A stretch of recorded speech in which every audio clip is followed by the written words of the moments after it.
Hello. I'm going to begin with a reading by Etel Adnan titled Voyage, War, and Exile, written in 1995, with gratitude to Simone Fattal. Exile is a dispossession with no recourse. It is always accompanied by a feeling of humiliation. It is the other, somebody or something, who takes possession of what you give up or leave behind. It makes you feel pushed aside, as if you were a material object that is to be displaced. The different forms of exile created by the Lebanese Civil War exacerbated my awareness of the conditions under which exiled people and sometimes whole nations live. Are not also to be considered as exiles not only the people displaced from their native lands, but those who live under diverse forms of oppression, this oppression coming from foreign occupation or from their own governments. I had seen over and over again with my own eyes and on television these faces, Palestinian faces, people forced to abandon their country and who are parked into camps or lived as foreigners on their own territory, denied the power to run their own affairs, which is to say, exiled from their own selfhood. And this is true today of the Muslim Bosnians, as it is true of the Indians of the Americas, the United States included, where, among other indignities, they are forbidden to study in their own schools, their own languages and cultures, and practice their own religious rites. To be exiled on one's own homeland and from one's culture is maybe the most desperate of all forms of exile. It is living hell.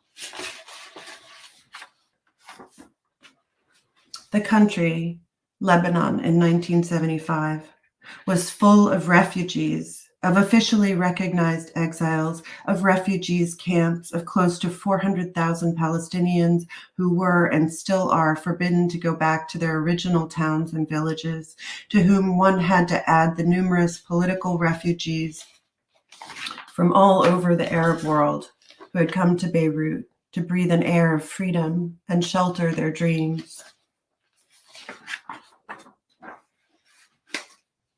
We can say, to parallel Descartes' famous philosophical statement, I think, therefore I am, that for the Arab, the existential statement that defines him would be, I am not, therefore I am. Exile is the awareness of this marginalization and irreparable loss. And exile is not any loss. It is irretrievable loss. It is the loss of what is closest to one's identity, the one tied to history and geography, and Arabs have been profoundly wounded in both.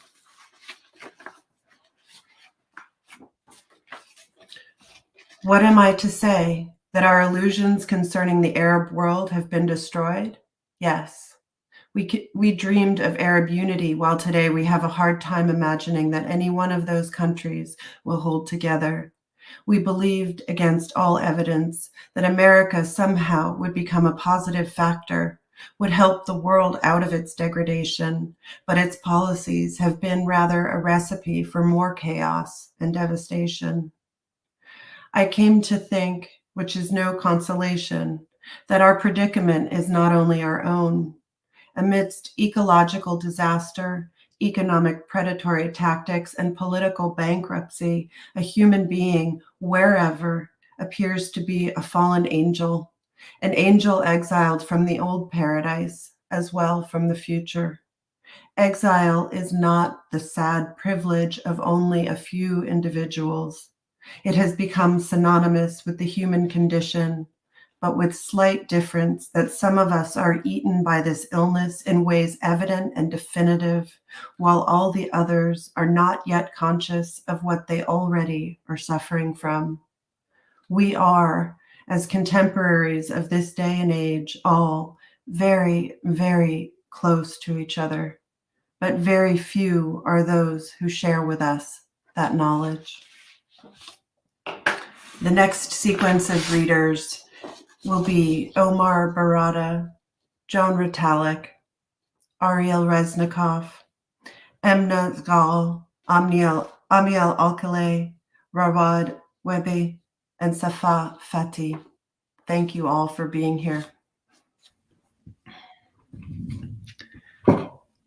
Thank you, Tracy, and thank you all for being here. Thank you to the organizers of this event, all the organizers, for their love and care and dedication. I would like to start with a brief excerpt from a brilliant recent essay by Fathy titled "The Palestinian Meditation in a Time of Annihilation." Juda is a poet and a doctor and a translator, most notably of the poetry of Mahmoud Darwish. And in this essay, he writes, "Years ago, I received a query from a prominent editor about a line in Mahmoud Darwish's long poem, The Red Indian's Penultimate Speech to the White Man. The poem channels Chief Seattle's voice and spirit. In the poem's second section, that line follows an address to Columbus, the free who has the right to find India in any sea and the right to name our ghosts as Pepper or Indian. The line in question is this: you have burst 70 million hearts. Enough for you to return from our death as monarch of the new time." "I just don't get where he got the 70 million from," the editor asked. I didn't reply. I didn't wonder about the accuracy of Darwish's claim. Maybe he included all the natives annihilated in the Americas over the centuries. The only thought I had in my head was, is this really what's bothering you about the poem? Years later, in a daydream, a marginalia of my soul visited me, and it spoke thus: "Do you remember those 70 million punctured hearts in Darwish's poem? If you're ever asked again, if the person who asks you says that historical studies show the number is not possible or whatever, remember the buffaloes. The buffalo hearts are also native hearts. Who found the donkeys, dogs, and cats in Gaza? The birds will return." I will now read a poem by Mahmoud Darwish, Fil Quds, in Jerusalem. I will read it in Arabic, and Joan Retallack will read it afterwards in Fathy Juda's English translation. في القدس أعني داخل السوق القديم أسير زمن بلا ذكرى تصوبني، فإن الأنبياء هناك يقتسمون تاريخ المقدس، يصعدون إلى السماء ويرجعون أقل إحباطا وحزنا، فالمحبة والسلام مقدسان وقادمان إلى المدينة. كنت أمشي فوق منحدر وأهجس، كيف يختلف الرواة على كلام الضوء في حجر؟ أمن حجر شحيح الضوء تندلع الحروب؟ أسير في نومي، أحملق في منامي، لا أرى أحدا ورائي، لا أرى أحدا أمامي. كل هذا الضوء لي، أمشي، أخف، أطير ثم أطير ثم أصير غيري في التجلي. تنبت الكلمات كالأعشاب من فم أشعي النبوي، إن لم تؤمنوا لن تأمنوا. أمشي كأني واحد غيري، وجرحي وردة بيضاء إنجيلية، ويداي مثل حمامتين على الصليب تحلقان وتحملان الأرض. لا أمشي، أطير، أصير غيري في التجلي، لا مكان ولا زمان. فمن أنا؟ أنا لا أنا في حضرة المعراج، لكني أفكر. وحده كان النبي محمد يتكلم العربية الفصحى، وماذا بعد؟ ماذا بعد؟ صاحت فجأة جندية: هو أنت ثانية؟ ألم أقتلك؟ قلت: قتلتني ونسيت مثلك أن أموت.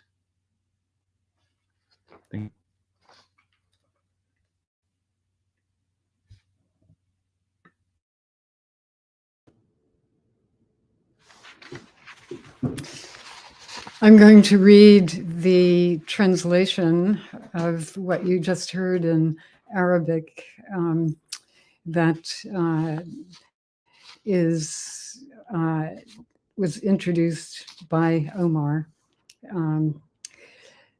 In Jerusalem, and I mean within the ancient walls, I walk from one epoch to another without a memory to guide me.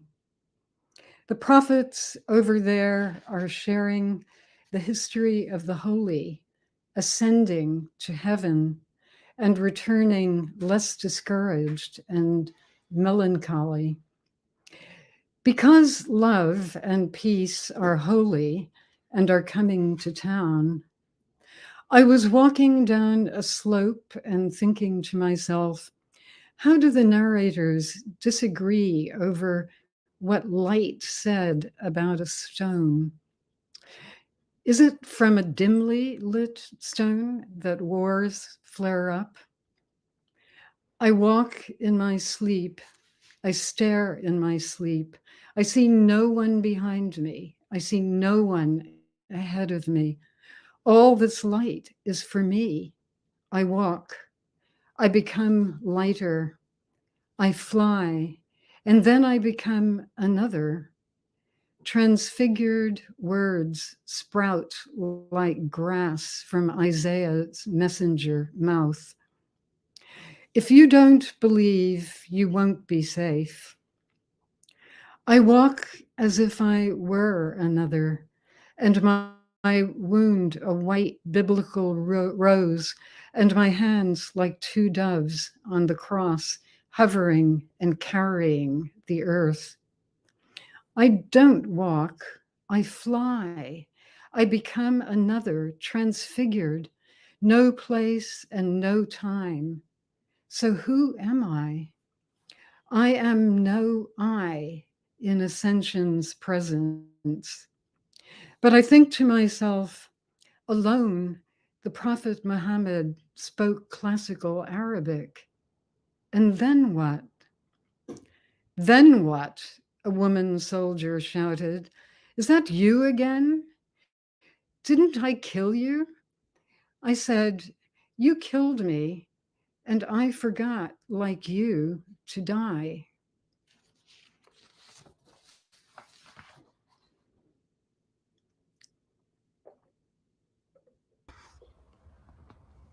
Think of Others by Mahmoud Darwish. As you prepare your breakfast, think of others. Do not forget the pigeon's food. As you conduct your wars, think of others. Do not forget those who seek peace.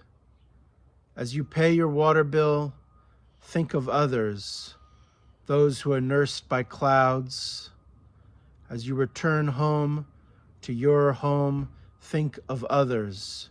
Do not forget the people of the camps. As you sleep and count the stars, think of others, those who have nowhere to sleep. As you liberate yourself in metaphor, think of others, those who have lost the right to speak. As you think of others far away, think of yourself. Say, if only I were a candle in the dark.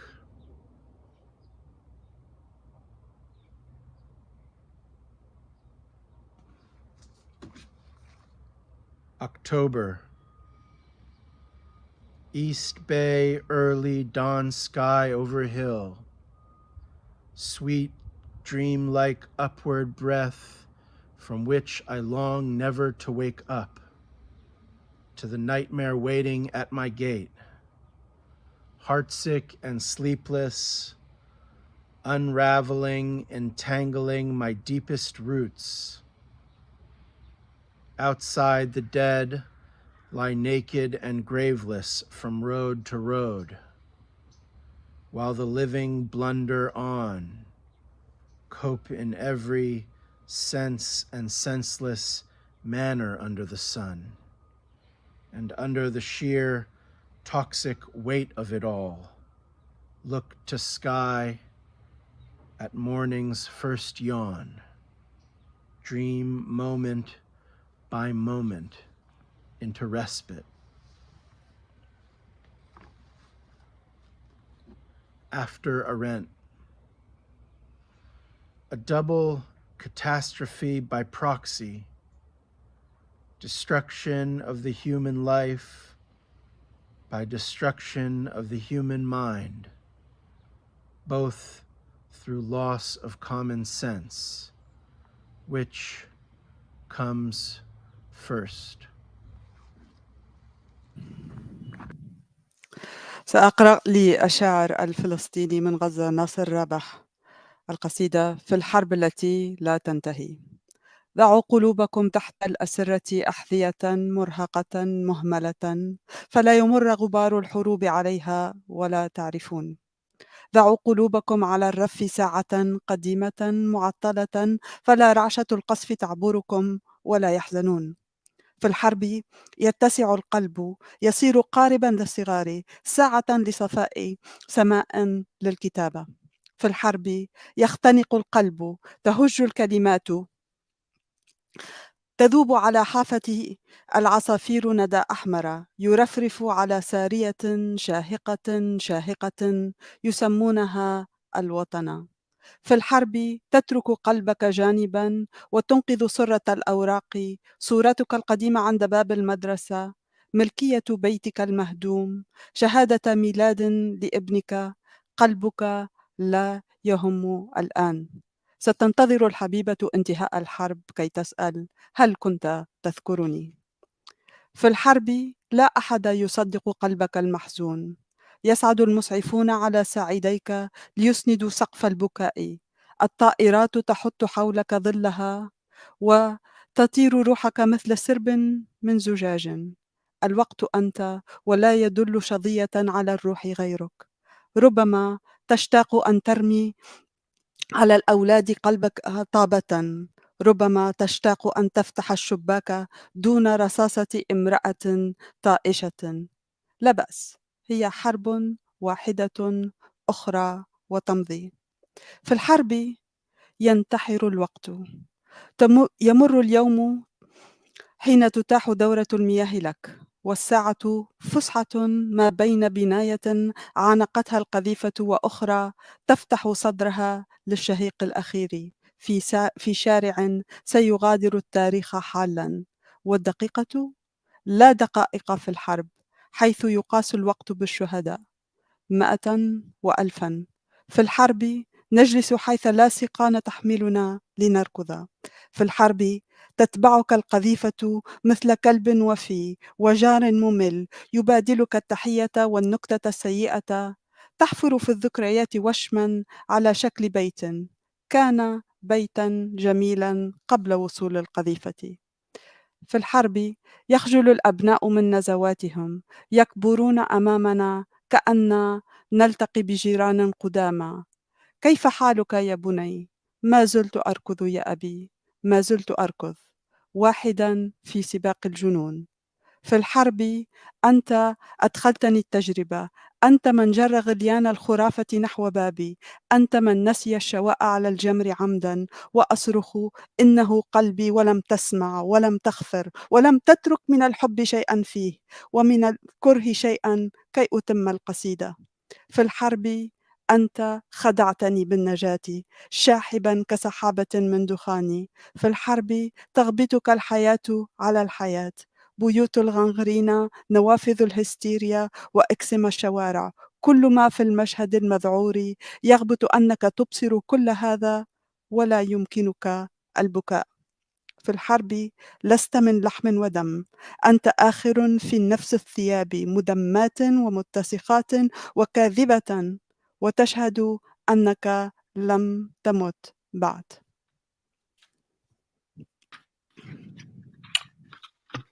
I'm reading the translation of the poem that Emna just read, which was translated by the Brooklyn Translation Collective, which consists of Emna, Khaled El-Hili, myself, Elsa Saadeh, and Addison Bale. And the poem is In the Endless War by Nasser Rabah, a great poet now living in Gaza. Put your hearts under the beds, exhausted, neglected shoes not to be covered by the dust of war, and you shall not know. Put your hearts on the case of an old and broken clock so the raid won't shake them, and you shall not be sad. In war, the heart expands, becoming a boat for the children, an hour of clarity and a sky for writing. In war, the heart chokes, words flee, and along its edge, birds melt into red dew. It flutters on a tall post, a gasp called the homeland. In war, you leave your heart aside and you salvage a bundle of paper, your old picture at the school gate, the deed of your demolished home, your son's birth certificate. Your heart doesn't matter now. The beloved will await war's end to ask, did you remember me?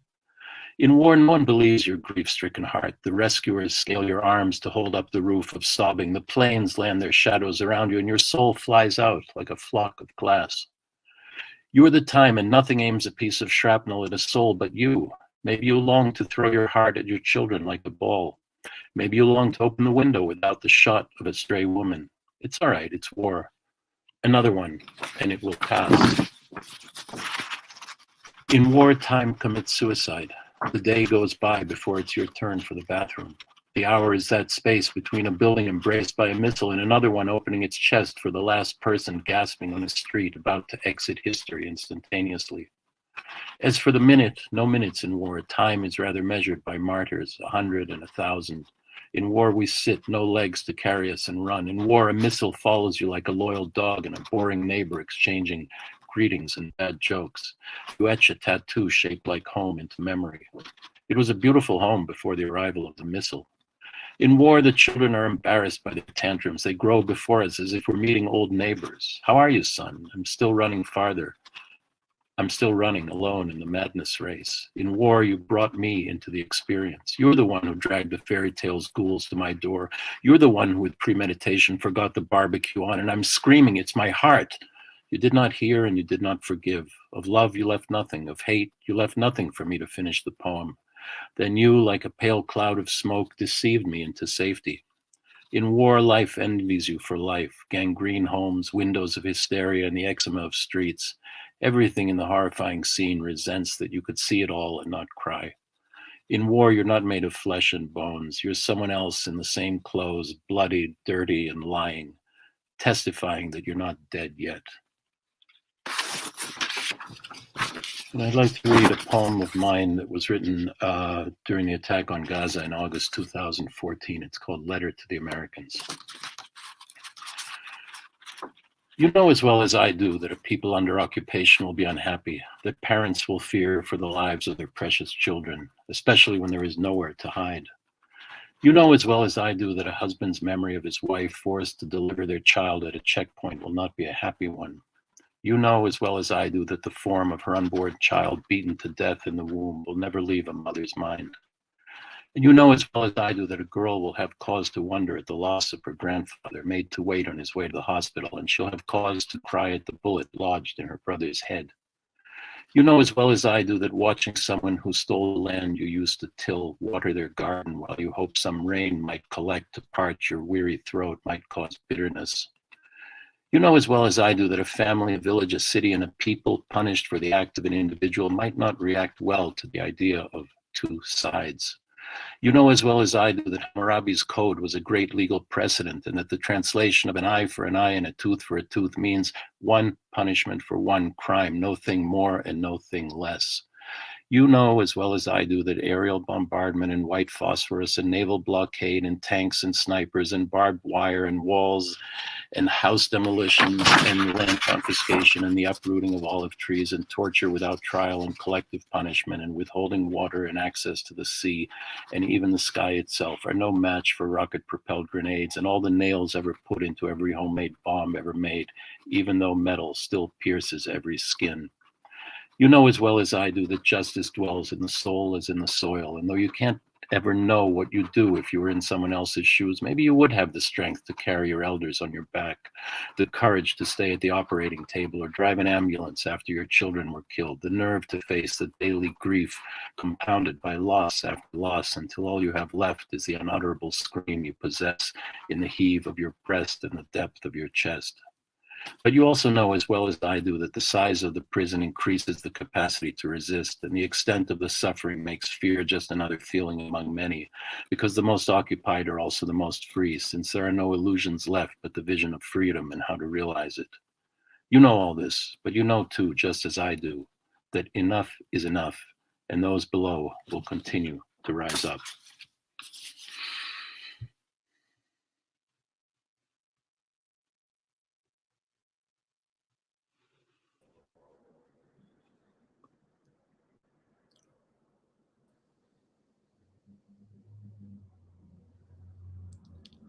Rawad, I'm going to read a couple of poems, and Rawad, who translated them into English, is going to read the English. I read in Arabic. It's a forthcoming book at Litmus Press. So I will start with a small poem called Al-Madinatu. Al-Madinah. شوارع المدينة الكبيرة حداد صيفي وهواؤها نفة باهتة. على الحدود تتأهب الصحراء، المكان رهينة والأعين الواسعة تبرق بالمواد. قلب هذه المدينة سائل غني بالمواد، تتوقف عند حدود السحاب، وعلى المرتفعات ترقد رموز الصمم. أصم هو الهواء، أصم هو الهواء. على المدينة وباء يزحف، والمارة لتفادي الطريق يتنافسون يتعاركون ويلتهمون الهواء الراكد على المقاهي. مغفرة من الطيور سماء هذه المدينة العتيقة، أطفالها في هناء يرقصون، وقاطنوها المرهقون يتوقفون ويتوقفون يتعودون، وعلى المآذن المطربة تصرخ أفواه متعبة صرخة أخيرة. So I'll be reading now Safa's poem, The City, in my translation. The City. Big city streets are summer morning, its air a pale breath. At the edges, deserts stand watch. The place is taken hostage. Wide eyes shine with darkness. The heart of the city oozes with the dead. The roadways to heaven stop where clouds begin. At the highest peak, death's idols slumber. Death is the air. An epidemic crawls toward the city. To avoid the road, pedestrians compete, fight, and gulp the musty air that settles over the cafes. Not a single bird in the sky of this ancient city.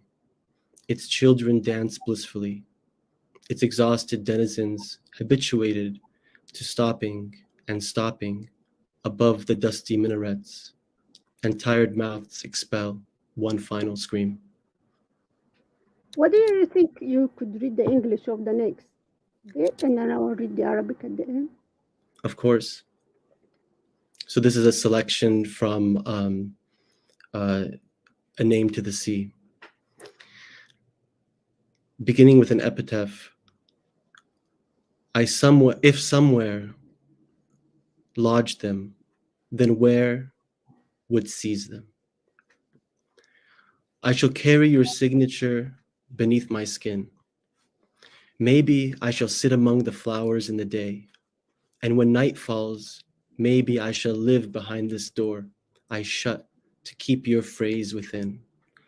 Safaa and Marwa are two wells, two springs, two chasms, two villages, two pages, two letters, two steps, two vessels, two apples, or a violinist sitting on the bank protected by a black iris.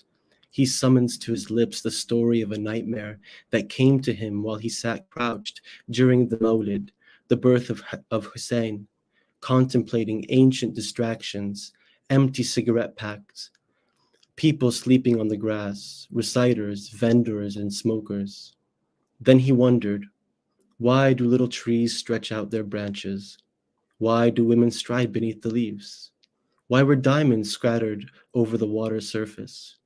Why did you drink, eat, and prepare yourself to cross the pink bridge? Why did you gaze upon the golden temple and lick the dew off the lotus leaves and peek at a woman weaving a dress inside her home, repeating, no, no, no, when you were indifferent to resistance, when Palestine was fleeing to itself, when the child in Bethlehem scaled the church pillars and wine and bread flowed into the camps? Here is my blood, drink it. Here is my body, chew it piece by piece. Can you digest it? And here is my head, bury it, plant it. Do not forget that frogs once swarmed these rivers on Moses' command, and that God's finger has yet to let a witch live. The step is the distance I cross to write your phrase. Would you gift me the same child of the black prairie, searching for time among small pebbles, carrying her neck above her head, and who prepared another head to rise against a body strewn with holes? Does the abyss have a bottomless depth, or does it ascend to absolute boundaries? Do you say that today I see the mosquito on my skin sucking my blood, reveling in the sticky fluid? My body is white milk dripping down for me to collect in a crystal glass, radiating with light. I leave it on an open terrace around which I turn and turn. On what ground shall I pour it, and whose thirst shall it quench? Where is my copper flesh? Perhaps I might speak in another language so as not to put names onto things, things that rotate around the axis of their names. Dancing words coalesce around the inanimate and swell with the letter S until it becomes segments of scripture and solid supplication, and something suddenly shone from the box around a bald-headed dancer, and the purse was suddenly like a sin that fills a green apple. Upon leaving the garden, a lightning bolt with the resplendence of beginnings struck a live carp in the Euphrates. The first man wore a shirt made of thick hide while she carried her flesh, and fetus after fetus. We now summon all these actors who stand before all these spectators. I hear the whisper coming from the voice of Eden and from revelation bearers when the news insisted on telling the story of Bethlehem. The cradle enchants, and the child, like the spirit, flies amid the gunfire, leaving a paradise a second time along with Janine, departure that carries the scent of gunpowder. Whoever walks around bewildered in their sleep reminds the audience that we indulged thus far in the illusion. Surprised we were that day when the name on the tomb was lost beneath the debris of homes, while the mother and father salvaged shattered phrases and learned to mend the sunderance of tattered words. The moment they depleted its hope in a prolonged cry, when the hair that hung down was a woolen blanket, when the shepherd was younger than abducted times.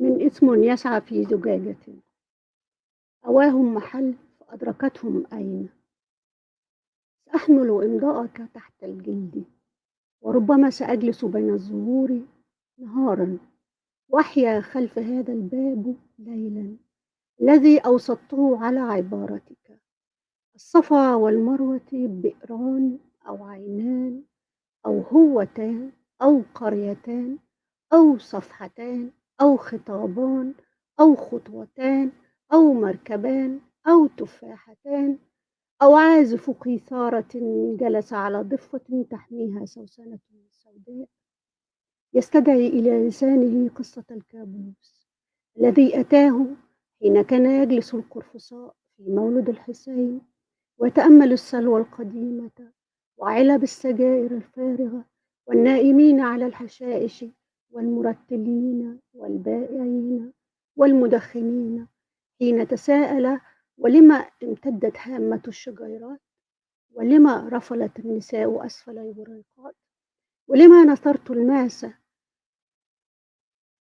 على سطح الماء ولما شربت وأكلت وتهيأت للعبور على الجسر الوردي ورأيت المعبد الذهبي ولعقت قطرات الندى من على أوراق اللوتس واختلست النظر إلى امرأة تنسج ثوبا في عقر دارها وقلت لا لا لا عندما كنت لا تهتم بالعصيان حين كانت فلسطين تهرب إلى نفسها حين كان الولد في بيت لحم يتسلق أعمدة الكنيسة وكان النبيذ يسيل مع الخبز في المخيمات وهذا دمي فاشربه وهذا جسدي فامضغه قطعة قطعة لك أن تهضمه وهذا رأسي فادفنه أو ازرعه ولا تنسى أن الأنهار قد قطرت ضفادع بأمر موسى وأن إصبع الله لا يدع ساحرة تعيش. الخطوة مسافة أخطوها فأكتب عبارتك وهل ستهبني نفس الطفلة سوداء البراري تبحث عن الزمن بين حبات الحصى وتحمل عنقها فوق الرأس ولرأس آخر تهيأت لكي تهب على جسد موشى بالثقوب هل للهاوية من عمق سحيق أم أنها الصعود إلى مطلق الحدود وهل تقولين إنني اليوم أرى الناموس يمتص دما من على الجلد ويسمل بالسائل اللزج ودمي لبن أبيض يسيل وأجمعه في كوب كريستال شفاف يشع بالنور أتركه على شرفة واسعة وألتف حوله وعلى أي أرض سأسكبه ومن سيرتوي به وأين لحمي النحاس ربما قد أتحدث لغة أخرى كي لا أضع اسما على الأشياء التي تحوم حول اسمها تمازجت الكلمات الراقصة حول الجماد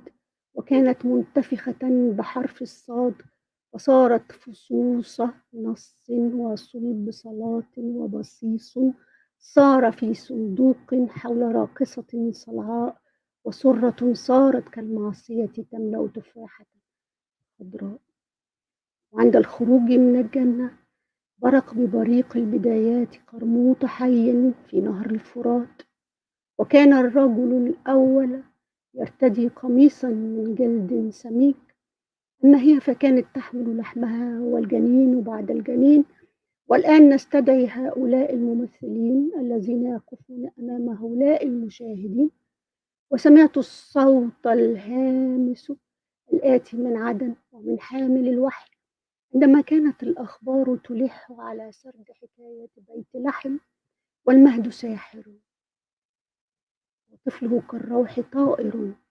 مع الطلقات والخروج من الجنة مرة أخرى مع الجنين خروج له رائحة البارود وكان من يمشي مجدوها أثناء النوم يعيد على مسامع الجمهور أننا أسرفنا في الوهم وفوجئنا في ذلك اليوم أن عنوان اللحد تائه تحت أنقاض المنازل حين كانت الأم والأب ينجدان العبارات المهشمة ويتعلمان ترميم قطع الكلمات الممزقة اللحظة التي صار فيها الرجاء صرخة طويلة والشعر المنسدل غطاء من الصوف والراعي أصغر من الزمن المخطوف.